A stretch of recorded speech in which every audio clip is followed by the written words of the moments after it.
Dabo Swinney has never been one to wax eloquent when he's speaking with the media, when he's addressing hot button issues, when he's talking about things that are maybe somewhat sensitive. And his last week has been a masterclass, or maybe a disaster class, in how to not answer the media, how to not respond when asked tough questions. And we'll talk about this a little bit later in the video, but it very much reminds me of some of the cattiness, some of the insecurity that I think we saw at the end of the Jimbo Fisher era. I want to talk to you a little bit about what Dabo said today and my thoughts on some of it. But before we do that, just know that we are going to be doing a Florida State-Miami ticket giveaway, and we're going to tell you how you can win those tickets here in just a minute. So make sure that you stay tuned throughout the rest of the video. Okay, first up, he said something about a week ago, and Brett McMurphy tweeted this, and so we'll talk about it and show you that tweet there on the screen. But he said Clemson is now 7-6 in their last 13 games after the loss at Miami. Earlier this week, Dabo Swinney said, honestly, maybe we need to lose a few games and lighten up the bandwagon. Sometimes the bandwagon can get a little too full. What an asinine quote by Dabo Swinney. And I understand the thought behind this. I understand what he's saying is that when you have a lot of success, you get a lot of fair weather type fans, and those fans aren't going to support you through thick and thin. So the comment, or maybe the thought, is okay. What's not okay is telling people who are actively rooting for you and rooting for you to do better. They're not rooting for you to fail. They're not rooting for Clemson to be bad at football. They're rooting for you to get better and change in ways that you probably should change. And so to invite more losses, what kind of message does that send to your team? What kind of message does that send to your donors? What kind of message does that send to your staff and the entire culture there at Clemson, where your coach is inviting negativity in? I could never imagine Mike Norvell making a statement like this. Sometimes the bandwagon gets too full. It's so pretentious. It's so arrogant. It's so cocky. And again, Dabo's never been good with the media. I understand that. But that is such a weird thing to say to me. Maybe we need to lose a few more games and lighten up the bandwagon. We'll talk about Clemson's schedule here in just a minute, but there's a very good chance that they do just that. Next up, he didn't stop there. He then went on to throw players under the bus, including his starting quarterback. He actually did it twice in the press conference after the loss against Miami. And so he's not only calling out the fans, he's now calling out his players. Take a listen to that. Really disappointing in the last play. I mean, it's a give all the way. It's not even, it's disappointing, just trying to do too much. Just to be clear, that was an RPO on the last play? No, it was a handoff, 100%. And we didn't hand off. Just pulled it. I got no answer. I mean, just trying to do too much. So no RPO. It's a give. I understand how he was frustrated with how that final play went, that fourth down. But that's not leadership. To throw your quarterback under the bus, who has clearly been struggling this year. Cade Klubnik has not had a great season. In fact, the only game he looked good in was against our defense. But nonetheless, he's not had a good year. And so for a kid that many are wondering, should he be benched? Should he continue to be Clemson's quarterback? Should they go ahead and already look to the future? To throw him under the bus publicly, I just don't agree with that. And you see kids mess up all the time. You see athletes in college mess up all the time. But to throw them under the bus and publicly say, yes, it was this kid's fault, not once, but twice, to double down on it? What would Norvell have said in that situation? What would other coaches have said in that situation? Hey, maybe I didn't communicate it well. Hey, maybe we had an error in our coaching. Hey, we've got to figure some things out internally. Cade's a smart kid. Jordan's a smart kid if it was Norvell. We just got to make sure that we're all on the same page. Mike Norvell would never throw one of his players under the bus like this. Heck, we give Jimbo a lot of crap, but I don't think Jimbo would throw one of his players under the bus like this. At least he would own it. I couldn't see Napier throwing one of his players under the bus. Now, I certainly could see Mario doing it like he did when the kneel down happened. But to throw your players under the bus? Again, we do a lot of troll videos. We do a lot of like making fun and making a big deal of things, but I don't understand this one if you're Dabo. Hopefully he hasn't lost Cade for the rest of the season, because publicly calling him out and not just being a leader and owning it, I don't understand this. As a grown man, calling out the kid just doesn't make a lot of sense to me. All right.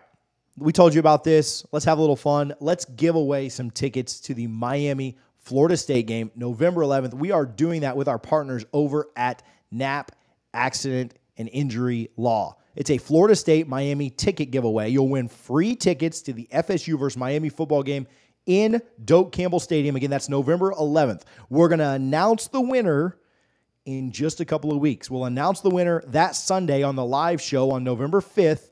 All you have to do is go to napinjurylaw.com/ticket giveaway. We'll put the link in the description and enter your name, email, phone number, and date of birth. You must be 18 or older to win. We need a way to contact you, so it's a name, email, and phone number. We're not asking for address. We're not asking for anything else. Enter your info, and you're entered to win. Okay? No purchase necessary. Go check out the description and the rules, but go get you some tickets to the Miami-Florida State game. Hottest ticket in town. Many of you are asking me for tickets to that. Stop asking me for tickets. Go register for the giveaway there with our friends over at napinjurylaw.com. All right. We make a lot of jokes on this channel, and we do a lot of troll videos. And some people are going to think that this video about Dabo is a troll video. And if that's the way you want to take it, I'm totally okay with that. We're always here to have a good time. This next part is probably the most serious part of any video that we've ever done, and this is not a troll. This is not some way to make Dabo look bad or some way to throw him under the bus some more. We've done that enough in the video. But he said one other thing this week that I think is probably the most damning, idiotic thing that he's ever said. He's talked about Jesus's NIL, and he's talked about stupid stuff throughout his entire career. He talked about the transfer, but I get it. This took it to another level. I'll play the clip. I'll share some thoughts, and then we'll go from there. Sports psychiatrist, have you ever done that? Oh, we got him. We got him. He's probably on suicide watch right now. Yeah. We got him. Yeah, I don't know. This is beyond it.